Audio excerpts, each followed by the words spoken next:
Wow. Good morning, everybody. Good morning. Great singing. Just fantastic. I hope that you feel stronger by getting to be here, as I sure did. Hearing the singing, participating in Lord's Supper and looking around and just the environment of these Christians. And I'm not going to say strong Christians in the sense of you've got it taken care of, because I know we don't.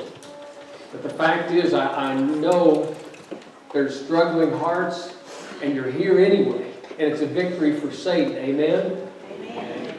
And so that's what we're here for. We're glad you're here. I'm glad you're here because it strengthens me to stand up and listen to the singing and look out at your faces. What a blessing.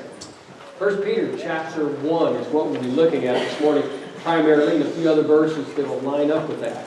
1 Peter, one of those letters that Peter wrote, chapter 1. While you're turning there, just remember that Peter was an apostle of our Lord. An actual person that lived on this earth just like you and me. And the neat thing out of it is he had failures just like you and me. And I take hope when I look at his life, because besides him having denied the Lord and done some things that weren't good, he turned his life around and he did what God wanted him to do, what he was called to do. I hope that I do what I'm called to do. And I hope that's your hope too. It's a struggle, though, along the way, and that's why Peter is writing this letter now toward the end of his life. Because he knows the failures, and he knows the power that Satan has in tempting you and putting you in places where you do things that you don't normally even think about doing. Like in Peter's case, almost after he just swore to the Lord, "I'll never leave you," even if the rest of them did. He said, "Oh, yeah, Peter. Matter of fact, before the night ends, by the time the rooster crows, you're going to already have denied me in front of these people 3 times. Not me, no, Lord. Have you been there? No, I'll never do that, God." And the next thing you know, I'm there doing it. And so, Peter was a human being. And he's writing a letter now to a group of Christians. And this is what we're going to talk about. This idea of what we ought to know. What it is to be a pilgrim. And this is what we're getting into in verses 3 and following. So, read with me a segment of this, and let's look and see what Peter's giving us some advice about, obviously by inspiration of God, so it's God giving us the advice. "Blessed be the God and the Father of our Lord Jesus Christ, who, according to his abundant mercy, has begotten us again to a living hope through the resurrection of Jesus Christ from the dead, to an inheritance incorruptible and undefiled, and that does not fade away, reserved in heaven for you, who are," verse 5, "who are kept by the power of God through faith for salvation, ready to be revealed at the last time." And we'll get into some of this here, but what's going on here is he's writing to a group of people, and he just uses that word, and I thought about putting the caption up here. I thought, no, the pilgrim hat, he uses that word pilgrim. And we think of that word around Thanksgiving time. And other than that, unless you're a John Wayne fan and you've maybe heard him use the word, pilgrim a few times, terrible imitation, I know, but just reminding you that word comes up kind of here and there, but not very often. But Peter's using it. God's telling him to use it. And I think the word is there for a purpose, because he could have said Christians, been the same thing. A group of Christians he's writing to. But the word pilgrim identifies something unique about them as Christians. They're wandering around. They're sojourners, basically. Now, we think of pilgrims, some people that got on a ship and came over to this land from Europe back years ago. They wandered from over there to over here. But the term has to do with moving around. Not exactly like gypsies that can never find a place, but what it defines is it's somebody who doesn't have a home, necessarily. Kind of like orphans in a sense. They're going here, they stay a while, and they go there. And the reason they're pilgrims, as we're looking at this, is, well, look at here, back in verse 1. To the pilgrims of dispersion in Pontus, Galatia, Cappadocia, Asia, and Bithynia. Those sound like words way out there. He's talking about regions around the Asian area where the Christianity had dispersed to. They're pilgrims of dispersion. In other words, persecution came and they had to scatter in order to make it, to survive, to keep from being destroyed, put in jail, or possibly even murdered. You know, they did, in fact, in that day and time, feed Christians' lives and do other things. And maybe minimally, if that's minimal, they confiscate their property. That's happened in places. Or they would just pretty much write them off. And if you were a farmer and you bring your goods to town and you had your marketplace, people keep walking right by. They wouldn't buy from you because you were a Christian. So you pack up your goods and you go to someplace else where maybe they'll buy from you. So you end up going different places. All these different areas, they were scattered. The book of Acts, when it's writing about the persecution coming on the church in chapter 7, there's a fellow who was a great and powerful man of God. His name was Stephen. And after he got through preaching this dynamic lesson at the end, he talked to the people. He said, your hearts are hardened by what Jesus did. And they stoned Stephen, kind of the end of chapter 7. And then it begins in chapter 8, and it says, and when there was a great persecution that came on the church at that point. And those, verse 4, that were scattered abroad, they're running for their lives. They didn't hide in caves. It said those that were scattered abroad went everywhere preaching the word. So they didn't give up their Christian faith, but they ran for their lives.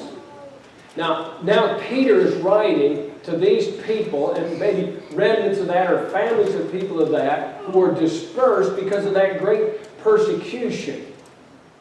And so they're living in areas which not their home. They don't feel like they're comfortable with.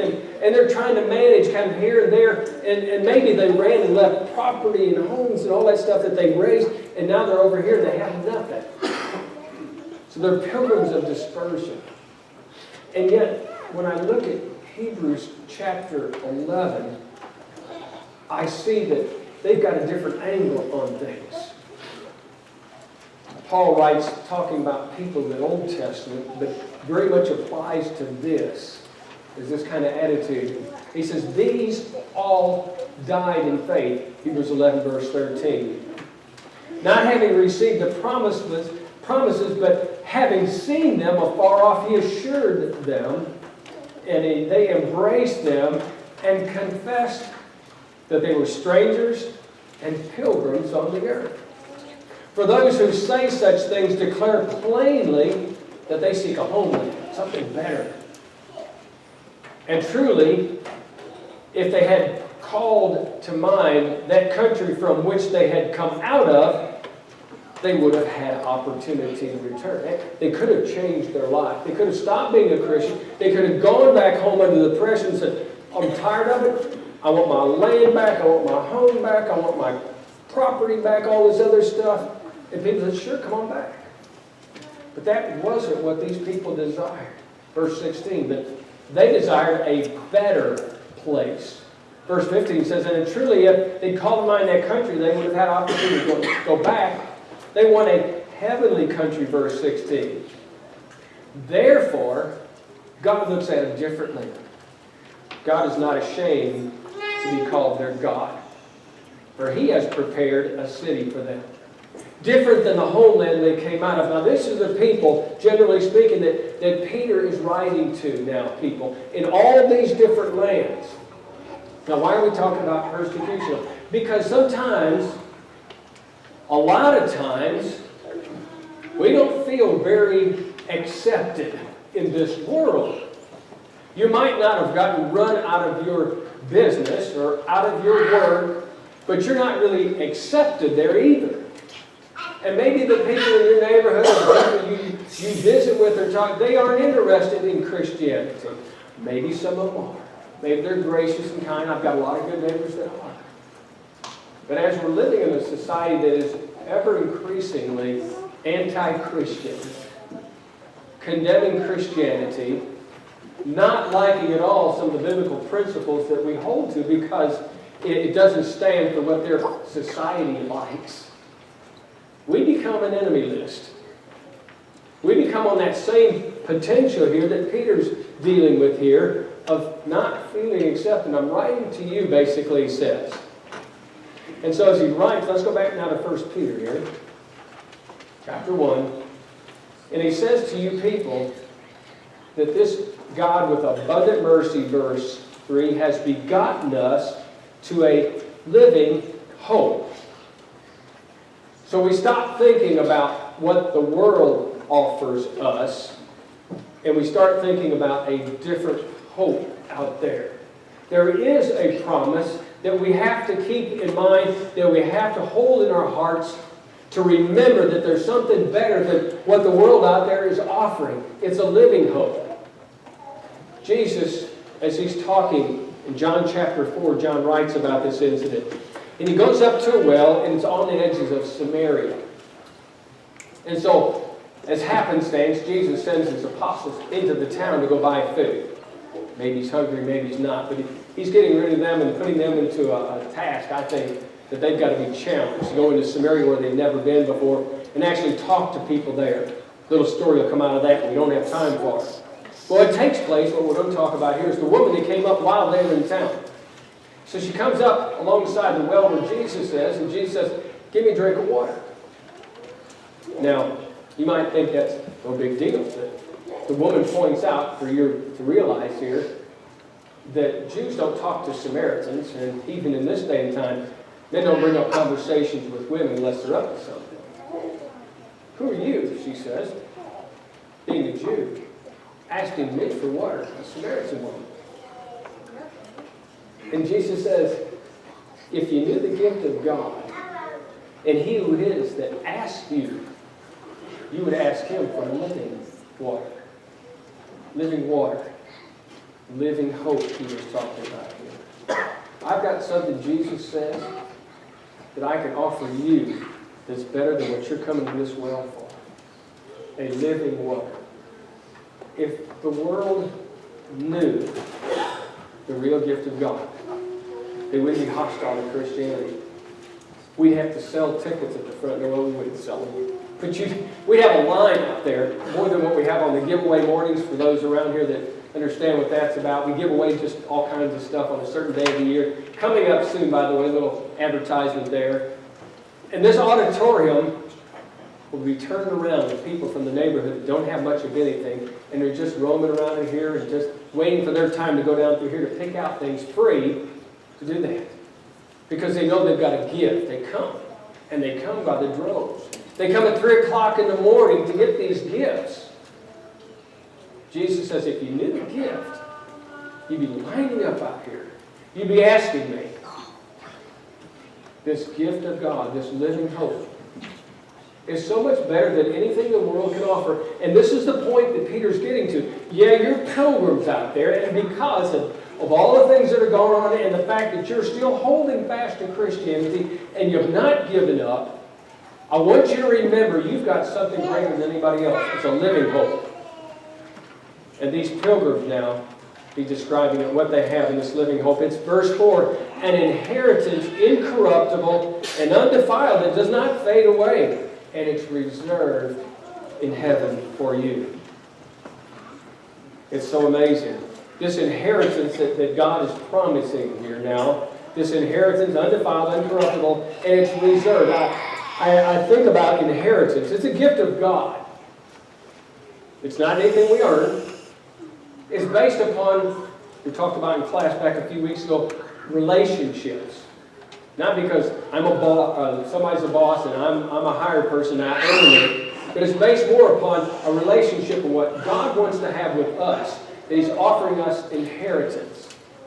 And then he uses this word reserved, which I find especially interesting because of an occasion that took place a couple weeks ago.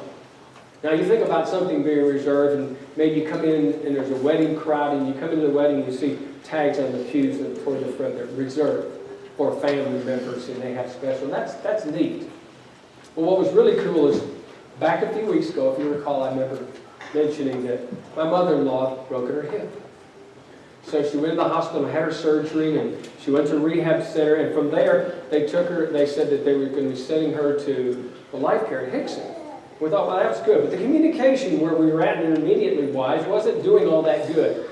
We kept hearing through Mother, who's 88 years old and sometimes forgetful, that this was all being set up. And we kept wondering, is it or is it not? Because nobody's calling us.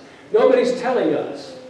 So come the morning, they're loading us and shipping us out, and we're putting her in our cars. There's no Siskin's vehicle out there, and they're saying, go over here to this place. They're waiting on you. And I kept wondering, are they really? Because I really haven't heard from anybody in the communication process to tell me as a responsible adult that there's something going to happen over there. Got over there, and as we're pulling up, and I know it's a nice facility, I kept thinking, I hope they're expecting us. And as you pulled up the front door, there was a wheelchair sitting out, and I could see it from a distance. I thought, well, that's a nice looking wheelchair, really padded. I could take one like that and use it in my office, really comfortable. And it got closer, there's a sign hanging on it. I thought, uh-oh. It said, reserved for Mrs. Truitt. That's my mother-in-law. I thought, wow. They're not only expecting us, they're wanting us. This is a big welcome message to me. You're coming here, there's a place for you reserved. And get that idea. Because when God says, I've got your place reserved, it's a nice place. He's waiting for you to get there. This living hope is giving us a place in heaven. And Jesus is really serious about it when he talks in John 14. He's getting ready to leave, and he tells the apostles, I'm leaving. And they said, no, you can't go. He said, I'm going there. He said, I've got to go. I'm going to come again. So it says, let not your hearts be troubled. You believe in God, believe also in me. In my Father's house are many mansions. If it weren't so, I would have told you. I go to prepare a place for you. It's there. We're going to get there someday. There's going to be a giant reservation sign on it with your name on living hope. So, as he's telling these Christians who are just being beaten down by the world, I want you to see what God's got for you. Because what they've got out there that they're offering you and telling you ought to turn back on isn't anything at all what they offer that compared to what God has. So you're hanging in there, and he's telling these people this inheritance. And verse 5, if you doubt it, realize it's kept by the power of God through your faith. So Satan's not going to steal this one. They may have stolen your property. They may have robbed you from a lot of other things. But if you're hanging in there with your faith, it's kept by the power of God. Nobody's going to take it. And that's an assurity for us too. Especially for those back then who have already been run out of town and lost so many things. I'd like something I can cling to that I know is not going to be taken from them. This one's not going anywhere. The power that raised Jesus Christ from the resurrection, he's talking in this passage, is the same one now that's got me a place in heaven. And nobody's going to take my place there. And that's where I want to be. So all of that lined up here. And he describes that in verse 6. He says, and this you greatly rejoice, but now for a little while, oh, here it comes. If need be, you've been grieved by various trials. If it has to be, well, it has to be, basically, is what Peter's saying. It's part of this life. We've got trials. They knew that. And you know that. It's a matter of just what comes with Christianity. That's why they were pilgrims. That's why we call ourselves Christians. That's why we believe in standing for things that God stands for and standing against things that God stands against.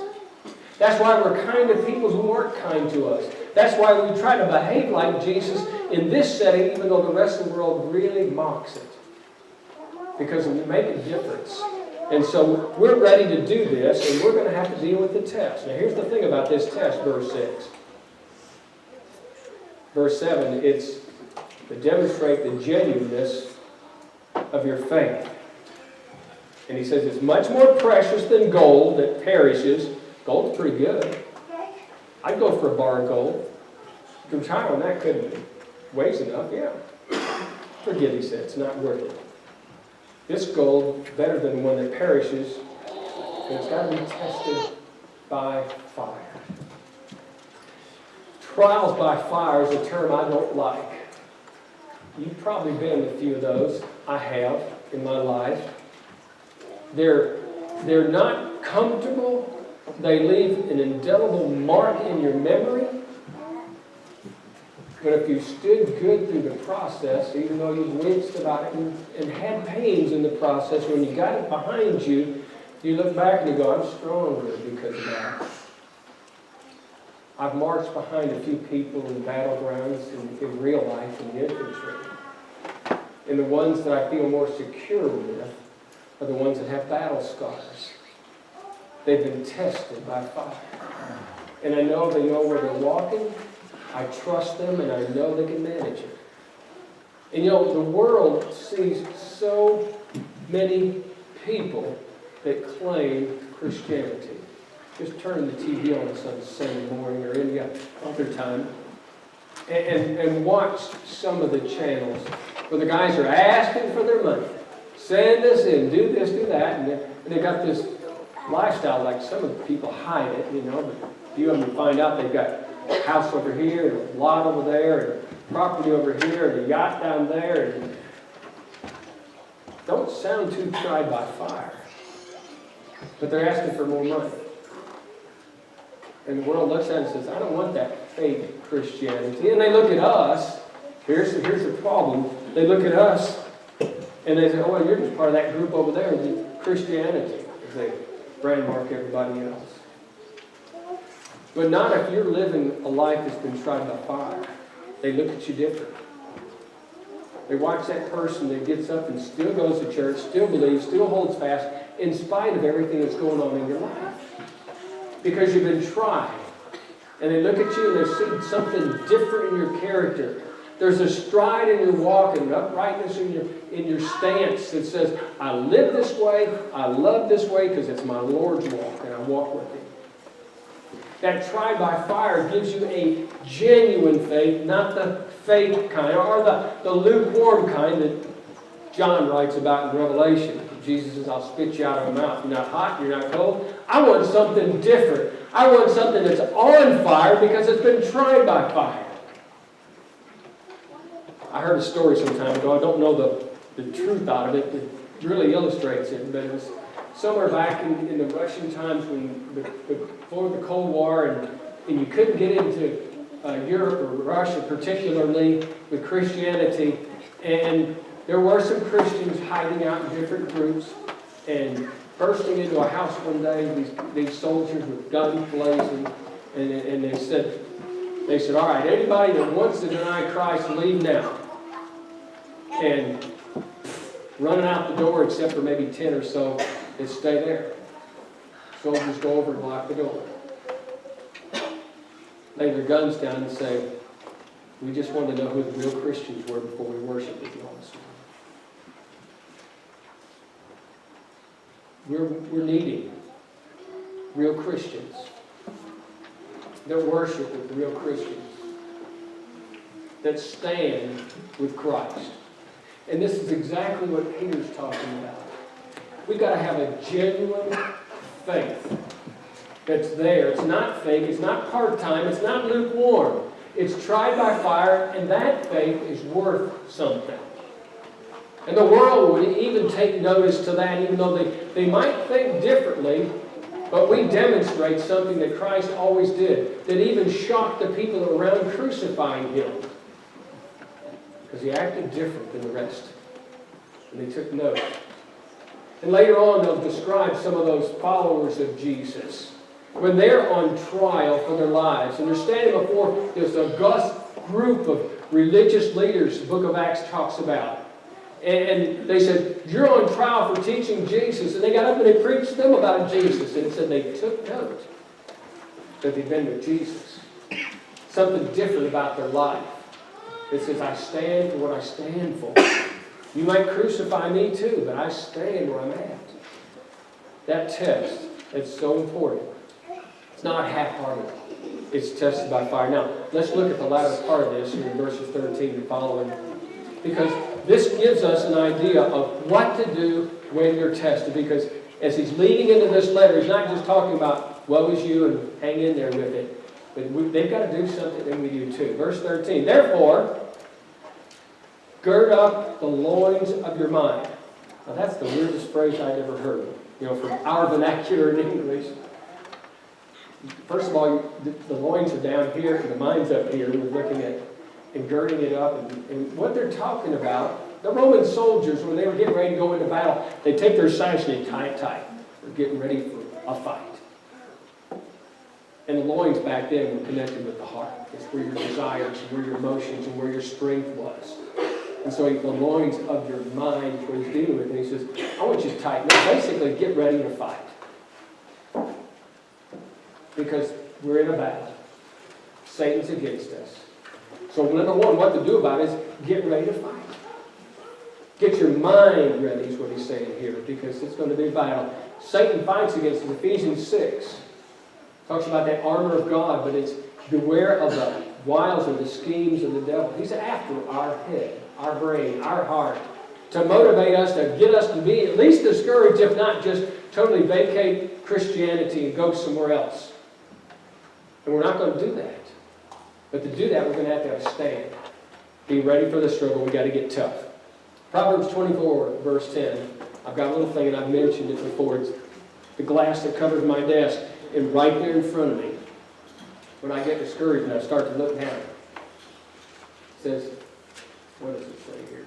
I can read it right. Okay. I'll even find it in my notes now. Getting like Sheldon the other day when he was going crazy when he put the wrong note behind him. Although those of you that were here, he said, I'm preaching on live it. And he looked behind him and somebody put live up there. And he said, that's not what I'm talking about. If you faint in the day of adversity, your strength is small. Proverbs 24:10. We've got a battle. But if we faint in the day of adversity, our strength is small. Be strong. Number 2, verse 14, stand firm.